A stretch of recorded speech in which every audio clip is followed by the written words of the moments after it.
Welcome to Blind Level Tech. I'm Jonathan Price. I'm Evan Starnes. And together, we're bringing you news, tech, and information about blind technologies. Being blind doesn't mean you have to stop living. We're going to show you just how possible it is to live the life you want. Yeah, so when I plugged in my first microphone to channel 3, apparently you can't use channel 3 in Squadcast. So if Squadcast, you guys are going to hear this, I'm going to come at you. I'm going to come at you like a spider monkey. Yep. Oh my goodness. We're all here. We're all here. We're all getting ready to have such a fun time. Evan, my brother, how are you doing, man? I'm doing really well. I'm kind of a little giddy at the moment because I finally just put out a little promo for our hike to be put in front of our broadcasts, and it took me forever. I kept running into problems with logic, and I'm like, you know what? I could just tell you all the stuff that I'm dealing with, and you could probably immediately figure out what was going on. It took me I was up until 3 a.m. just playing around with stuff. Jeez. Why didn't you tell me, man? I could have helped you out. Because it was stupid late. It was I was probably awake. That's okay. That's all right. Well, the harder the struggle, the more you learn. Yeah, it's a good learning experience. That's exactly right. Yeah, you guys are, for the next until our hike, you guys are going to hear our little hike promo in front of each and every podcast, and I guess we could mention the hike, but we're still kind of ironing out details too. So yeah, I think we're only 6 weeks away, 7 weeks away, something like that. So it's coming up on us pretty quick. I'm excited. My kids are excited. They're going to come with us, so that'll be fun. Oh, that's exciting. Yeah, I love it. They're super excited. So, so I got my new interface up and going. So I'm excited for that. That's my new tech stuff. Any new fun tech for you, Evan? Yes, actually, I got a new computer. Whoa! Yeah, so it's kind of it's a good little computer. It's a Dell Optiplex 750. Okay. And my uncle, hi uncle, by the way, it gave it to me, and it was an old I don't know, I think it was a machine primarily for software development, but the cool part is it has 32 gigabytes of RAM and an i7. Sweet. And it'll run Windows 11 unlike my other build. And so, upgraded it with a solid state drive. Eventually going to put Windows 11 on it, but it's a nice little machine, and it's actually I kind of got to familiarize myself and make it my own, but that's new awesome. Exciting thing. Yeah, I love getting new computers and new tech, and I'm sure our guest Mohammed Laachir has no qualms with Windows or Mac computers whatsoever. Mohammed, my friend, how are you? You've kind of been on our little podcast tour, I guess. I have. It's awesome. It is. It's been pretty cool talking to Penn, and it's. I'm sure going to be pretty cool talking to you guys too. Yeah, it'll be awesome. So if you guys don't know, this is Mohammed Laachir, and he works with JAWS. And if you have no idea what show you're listening to, you are listening to Blind Level Tech, or BLT. So we have the bacon, lettuce, tomato all going today. So we're excited for that. I'm going to open it up. Mohammed, you were on last week with Penn Street and doing an amazing Aftersight episode. And so if you guys didn't get that, please go back and listen to our show, Aftersight with Penn Street. She did an amazing job in the interview, and Mohammed was awesome to talk to.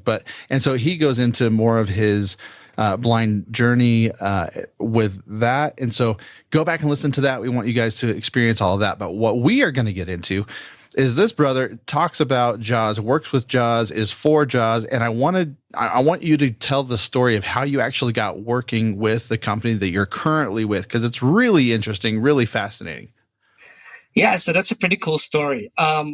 Just after I went blind, of course, the difference becomes huge, right? Because when you are still a low vision and you are using Zoom text or whatever other program to magnify stuff, you Right. basically can deal with something not quite working, Sure. because you still got a magnified screen and you can look at things and sort of work with it, even though it's not ideal, it's not tracking, for example, or something like that. Mm-hmm.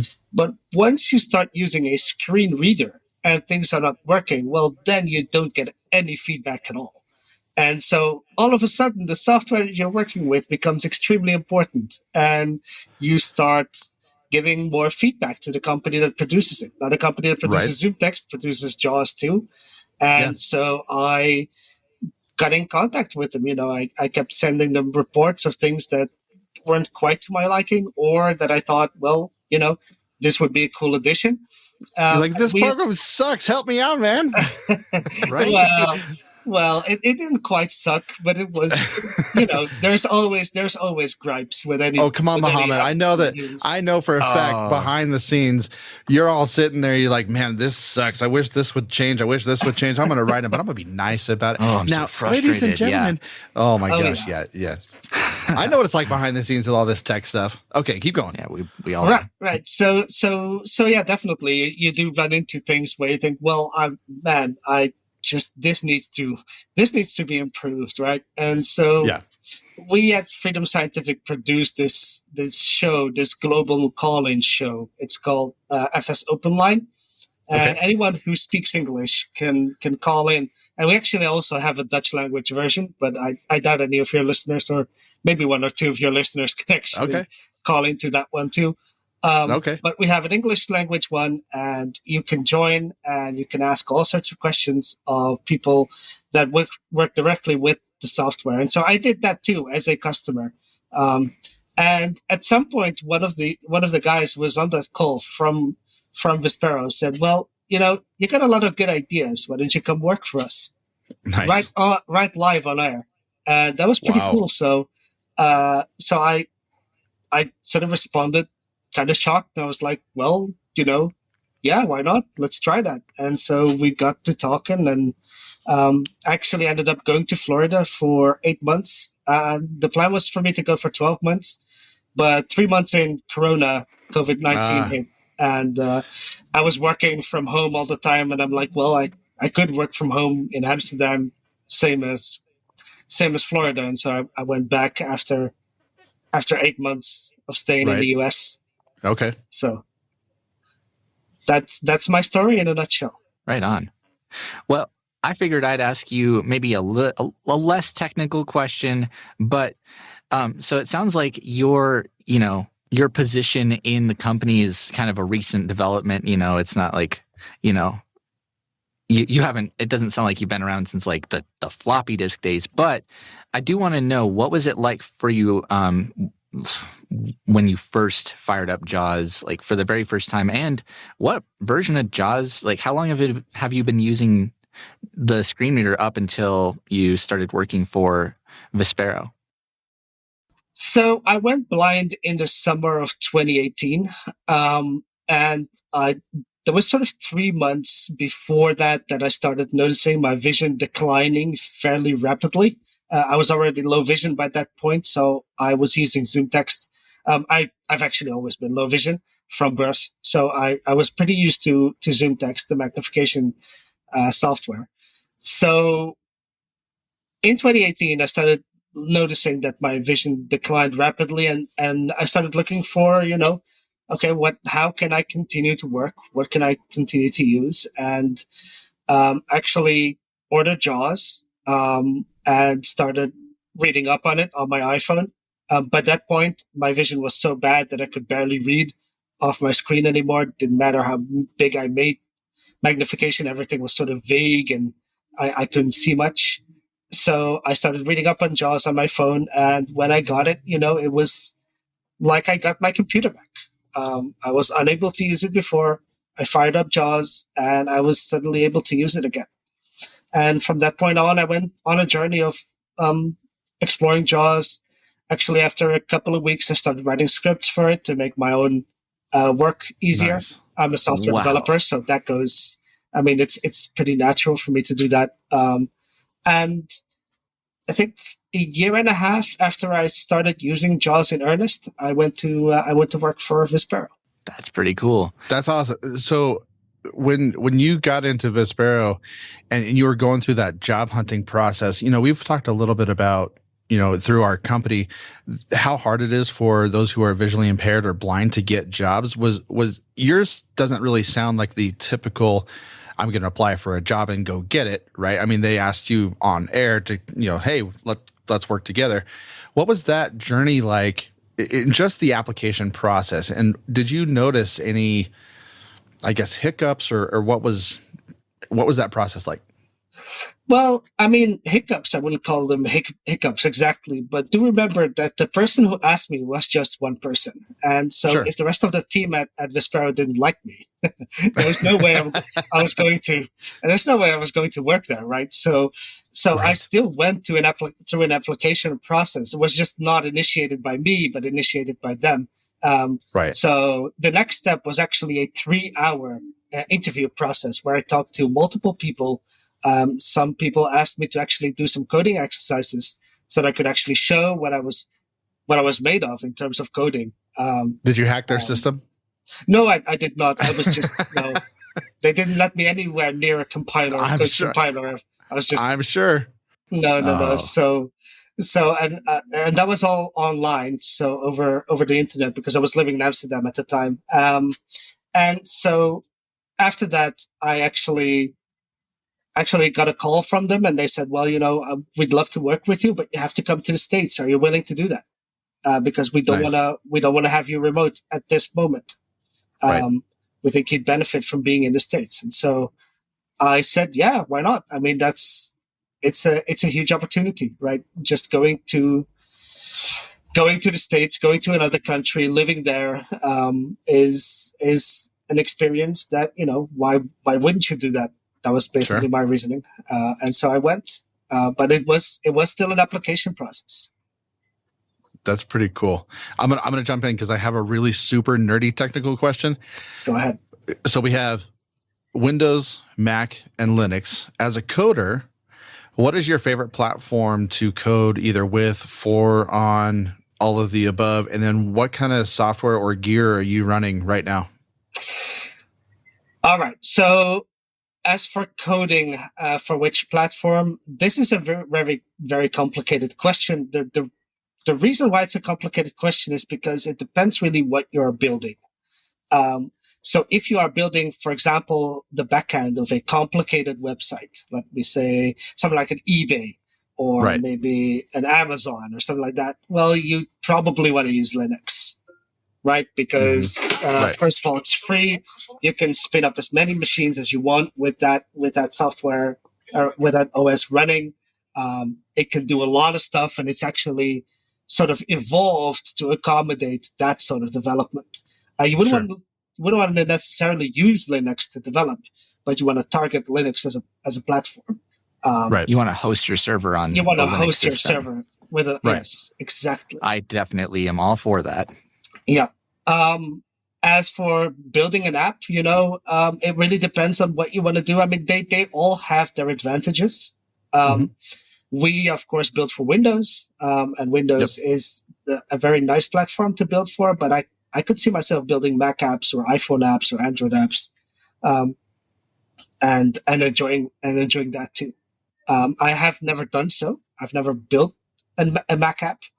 I've always worked either in these complicated website environments or on a Windows platform. But Nice. Building a Mac app, I'm all for that. So I've got two PCs right here, two Dell computers that I use to develop. I also have a laptop.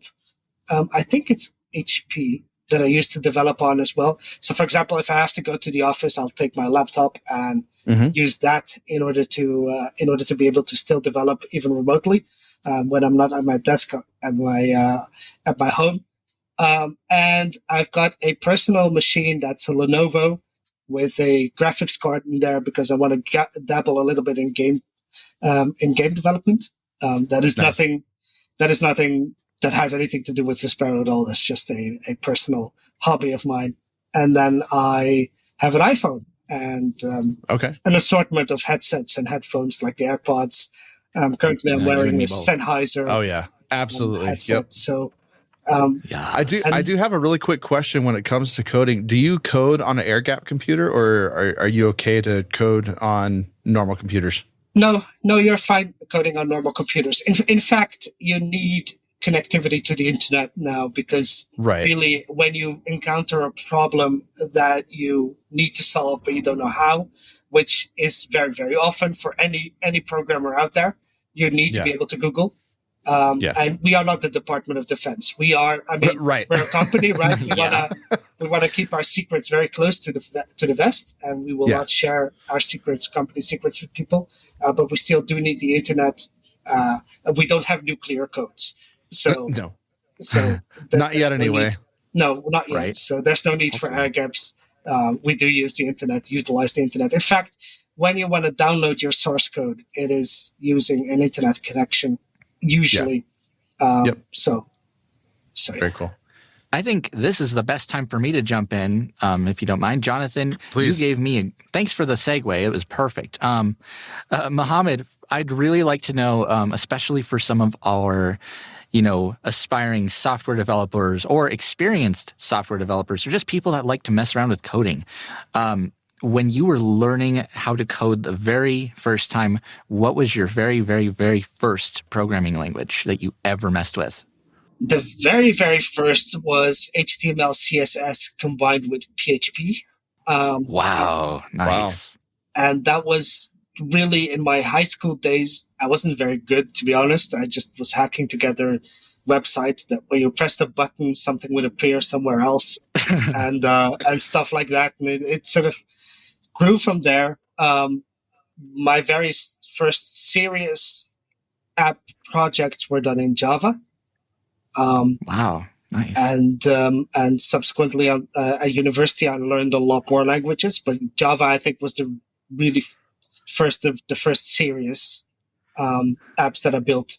And PHP, JavaScript, HTML, CSS is very easy to get into because you immediately see results, and that's very cool. And you can, I don't mean to demean those languages. Those are awesome languages, especially JavaScript now is used all over the place in professional environments. PHP, WordPress is built in PHP. There's a whole lot of systems, Drupal, on the web that are built in PHP. It's a super powerful language. And if that's what you like working in, there are more than enough opportunities to work with that and be very, very successful. Absolutely. I think the question, you talked about some of the software that you were using specifically for the coding.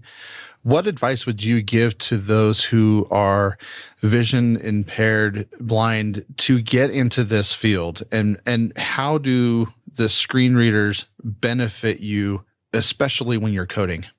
Well, the screen reader is a huge tool, right? Because it helps you know what is on the screen first and foremost, right? So it gives you that access in the first place. And then what the screen reader can do is customize the output that you get in such a way that, for example, you become a lot more productive. Let's say, for example, that that there is a pattern in programming that is very, very prevalent, but you don't need to hear the characters all the time. I'm thinking, for example, of a comment in code, which usually gets preceded by a //. Yeah. Now, it doesn't matter how fast your speech is, that // is going to be there and it's going to eat away 1 second or maybe half a second of your time each and every single time you hear a comment, which in a professional environment really is a lot. So it's like ///// and so you can set up your screen reader and you can do that in JAWS using your dictionary manager to actually, instead of saying // play a little beep. And what JAWS will do is it will play that little beep while it will start reading your comment. And so you can shave off that little bit of time that will add up to hours over a year, and still be productive. There are numerous other little tricks like that you can use in order to make your life a lot more productive. And of course, when you know Braille, well, that becomes a whole new avenue to make your life better, because you can use routing buttons to move the cursor to a place you want to start inserting stuff in. You can read stuff on the line of code without reading the entire line, which with speech is more difficult. So there are a host of things that you can use on a screen reader that will help you become enormously productive, and actually so productive that nobody would know the difference between a blind and a sighted program. Well, that's awesome. In fact, thanks again for the segue. We're on top of these today, aren't we? I've actually heard comments because for those, if you don't know, and we've talked about this before, primarily with when we use screen readers, we use the keyboard, and some screen reader users have gotten to the point where they can exceed the speed of mouse and screen users. And I've always been impressed by that. You had also specifically mentioned, and I love that you brought this up because I was like, should I ask you this or not? You had mentioned sounds, and JAWS in particular has an entire library of sounds. In fact, you can even go into the settings center and you can have JAWS make sounds for specific things like headings, different levels of headings or buttons or links or indentations. And you'd be surprised at how much time it saves you, because your screen reader is still talking whilst the sound is playing. Yeah. So what I'd like to know is how reliant and how much do you use sounds or ear cons, as some people call them? A lot.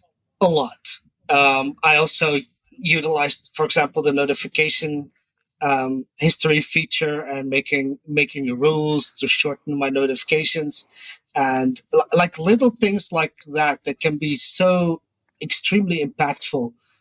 Or instead of listening to notifications, making them play sound so you can just hear that they came in, but you don't necessarily need to hear the speech all the time. Visual Studio, for example, will send you a lot of notifications, and you can turn them all off, but that means that you miss all the notifications. You can also just make them play a sound, and now you can hear all the notifications without necessarily having to hear JAWS speak all the time. Right. And so that kind of stuff is extremely powerful, and I do use it. Yeah, I utilize it all the time. And that's a recent development with JAWS too, where you can shorten your notifications, because I primarily use NVDA, and the annoyance and the annoying thing is when you get a notification, it reads the entire notification out to you. So if I get an email, it will read part of the email, and your computer will just start talking. And so I did hear that is kind of a recent feature where JAWS will abbreviate notifications, if you will. And yeah, sound effects especially. I use them heavily, both within Windows and with my screen reader. But that's cool to hear. Absolutely. And in fact, I built that feature. So it's a very cool feature, and I love to use it. Well, it was in collaboration with someone else. It was another person, but we built it together, and this guy is an amazing developer too. So we'll raise a glass to you for sure. I think we created a great feature. I don't want to toot my horn too much, but I'm going to toot my horn for that one, because that one that's pretty awesome. Very good. That's pretty whiskey, awesome. By the way. No joke. Yeah, I need to go get my whiskey for sure. For sure. I bet Amsterdam has some good whiskey or some good beverages, by the way. I don't drink any alcohol, but yes, there is more than enough beer in particular. This is beer country. Yeah, it is. We are sort of sandwiched in between Belgium, which is prime beer country, and Germany, which is also prime beer country. And so the Dutch have learned from our neighbors, and they create, I'm told, because I don't drink it again, but they create very, very good beer. So we're having our own little beer crisis here in the States, and so I don't know if it's made it international news, but we're not going to dive into that. So if you're aware and you're here in the States, I am very aware. Yes. You know exactly what I'm talking about. So it's been a very interesting ride. But I do have kind of a silly question. And for me as a sightling, because I work in audio all day long, I get ear fatigue. I get listening fatigue, and because I'm listening to audio all day long, and sometimes I have a break, or I need to take a break, and that's just kind of the way it is.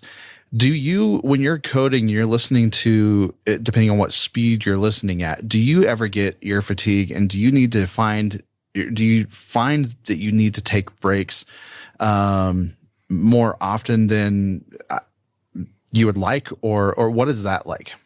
So I force myself to take a break every hour, and I will stand up. I will not necessarily stop listening. I will, for example, go listen to a podcast. Okay. I will walk around the house for a couple of minutes, maybe make myself tea or coffee, or get something else to drink, walk around a little, and just stop, because otherwise you do get tired. I do know, though, and that's one of the reasons, and it's just too bad that many people don't learn Braille. But Braille can help you there, because, of course, when you know Braille, you don't have to listen all the time. And so even if you get ear fatigue, you can use Braille in order to still continue to work and not having to listen. I also hope this helps me. It's highly personal. I don't know if other people would benefit from it, but also listen to music while working. Oh, yeah. So I've got Spotify running all day long. I don't get that. I can't do that because I'm literally working on podcasts. So if I'm listening to music, I can't hear what's going on. Oh, right. Yeah. Me too. But I'm with you there. When I am doing like emails and stuff, I do listen to music. But I want to jump in. You mentioned something specific about Braille, and it opened up another can that I don't even apologize for asking anymore. When first part of this is how important is Braille, and then second, we have had guests either on this show or different shows at AINC who have said the art of learning Braille or reading Braille is going away, and it's not. It's kind of a dying art form, I guess, or a dying communication style. What say you? Well, when I lost my vision, I couldn't read Braille. And it has been that way for 4.5 years. And then I finally got tired of myself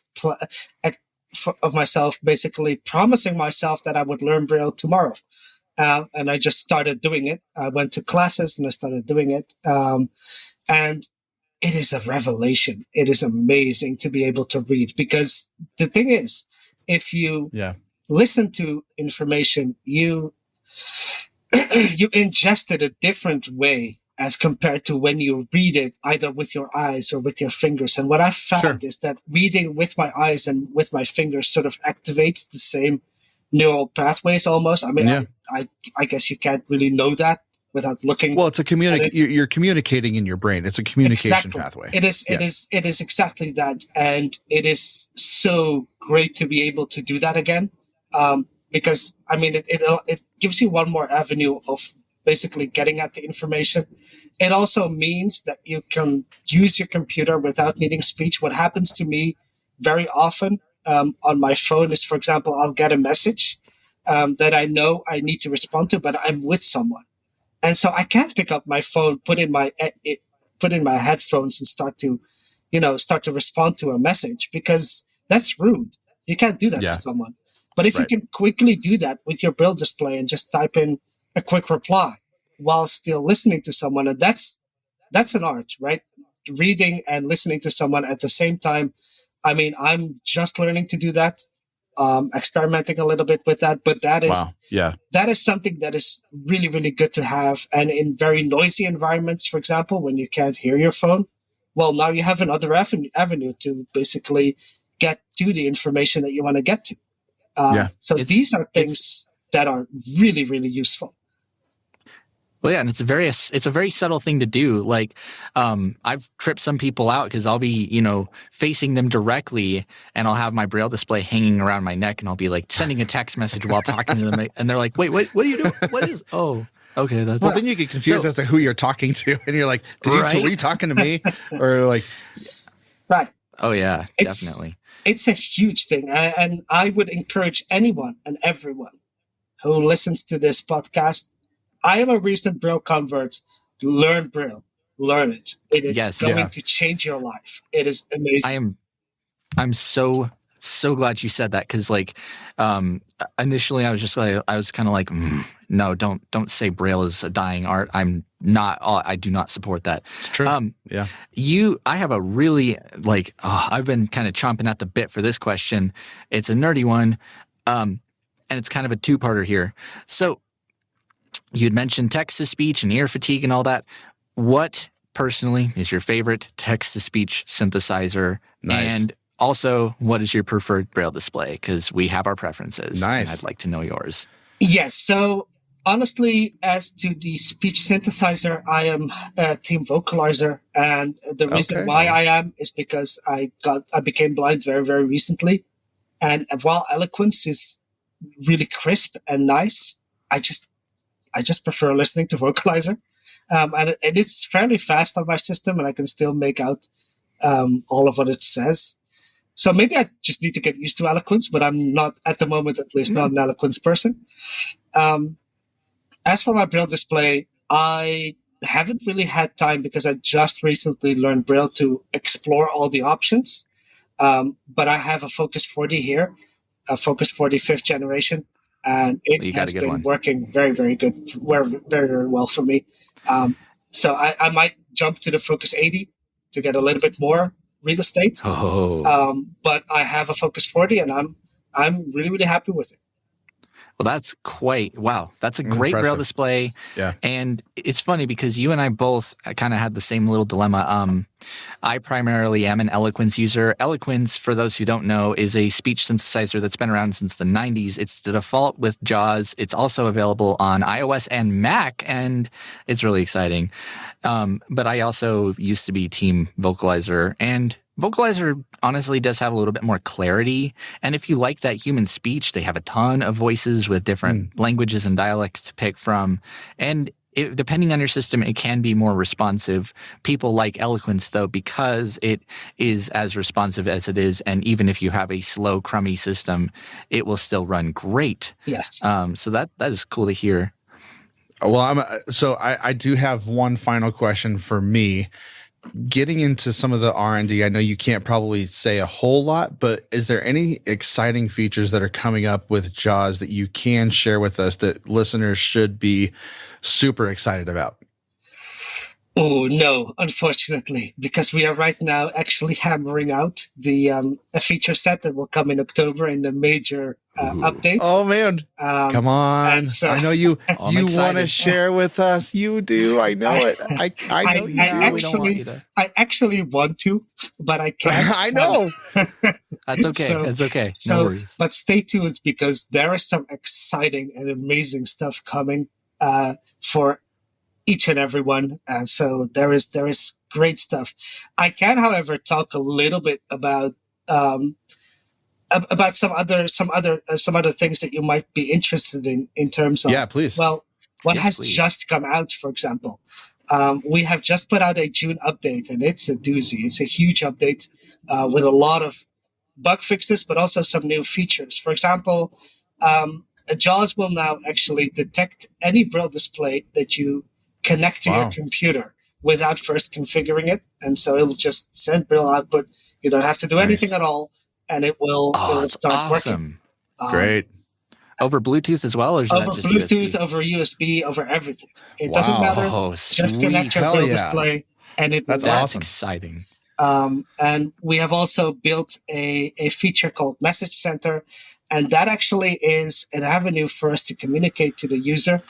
We do not use it as a marketing tool, but what we do use it as is to tell you about features and to give you little tips, to tell you about upcoming webinars, and to tell you about what's new in the update that you've just installed. So those are two very, very good features. And then there's a ton of improvements on the web in that June update. So everybody who uses JAWS and who has 2023, go download that update. It's a very good update. Yes. Also, definitely. There are some. For example, there are some things like if you wanna talk to us in terms of like, okay, well, I have a problem and I would like to I would like to tell Freedom about it or Vispero about it, and I would like them to be able to solve the problem as quickly as possible. There are some tips that I could give Please, in order to make your problem statement as clear as possible. So we call those bug reports. And if you wanna file one with us, you need to think of a couple of things.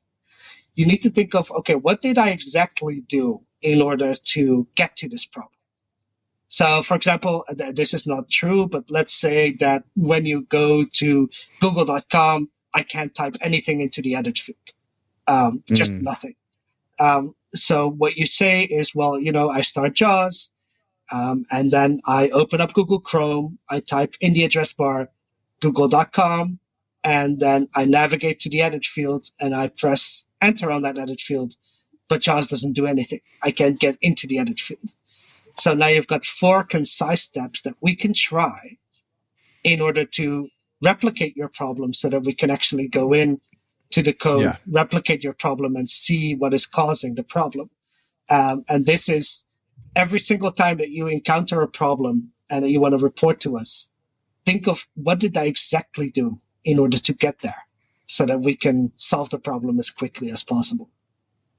All right. That's pretty cool. If you're allowed to talk about this too, before we, as Jonathan says, and I like it to land this plane here and conclude this episode, I did want to mention, for those who aren't aware, you used to have to buy JAWS, outright. You had to buy a license key, but you guys, right at the start of 2020, you guys moved to a more of a subscription-based model. Is that still a thing? Absolutely. So in the US, you can actually get a year of JAWS. And it doesn't matter. Okay. It doesn't matter. So if you buy it right now, you can actually update to the new version to 2024 when it comes out. You've got a license that is available to you for an entire year for, I believe, $95.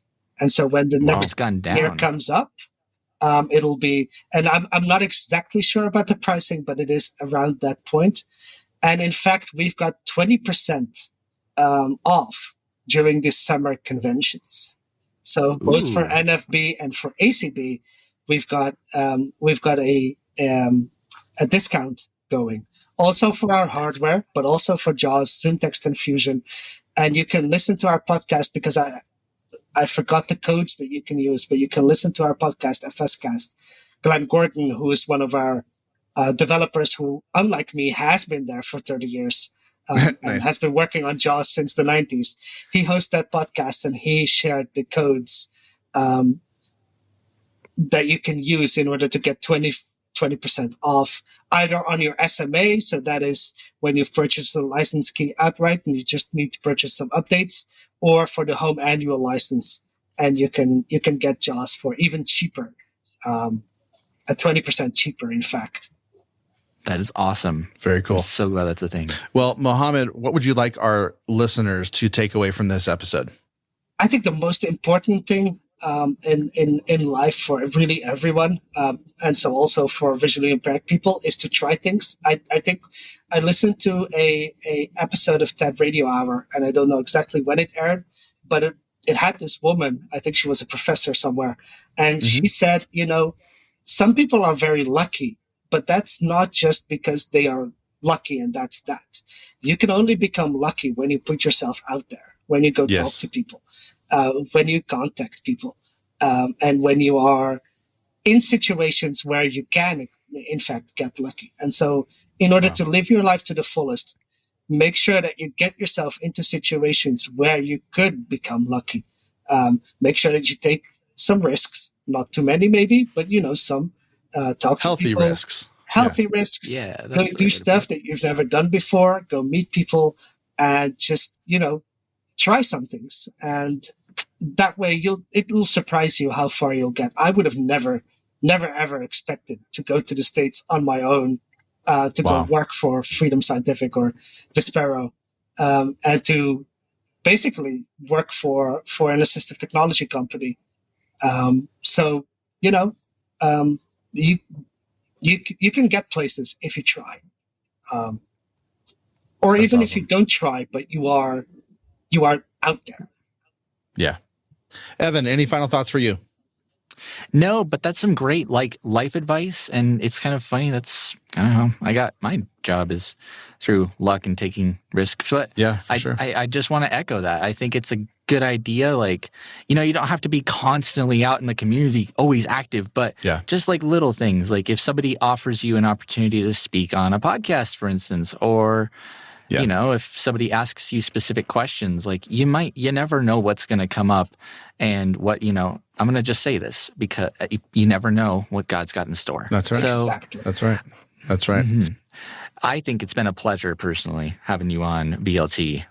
Well, Mohammed, I am so thankful to have you on this show, and you've been such a blessing to not only me, but our entire AINC team. I know from Penn Street and myself and Evan, you're just a blessing. So if you're in the States ever, or if I'm ever in Amsterdam, man, I'm looking you up. Please look us up. Come give us a visit.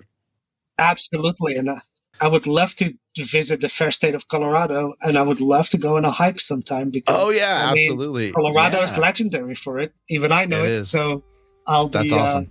I'll be right there. Yeah. Yeah. We'll come here in August, and you'll get to go on a hike. We'll take you up there. Bring a jacket. Even in July, you're going to experience snow. You could. It's pretty nuts. You might. You never know. We are so thankful that you guys are listening to Blind Level Tech. Please share this episode and our entire show with your friends, your family, your coworkers, anybody who needs this information about tech and all things Blind Level Tech. So, for Jonathan Price, AINC, and my co-host Evan Starnes, we will see you next week. And we're actually going to be joined by a music producer and composer, songwriter, Kazerny Busi. And so be on the lookout for that. So we will see you guys next week. Don't forget to plug in your devices. Thank you for listening.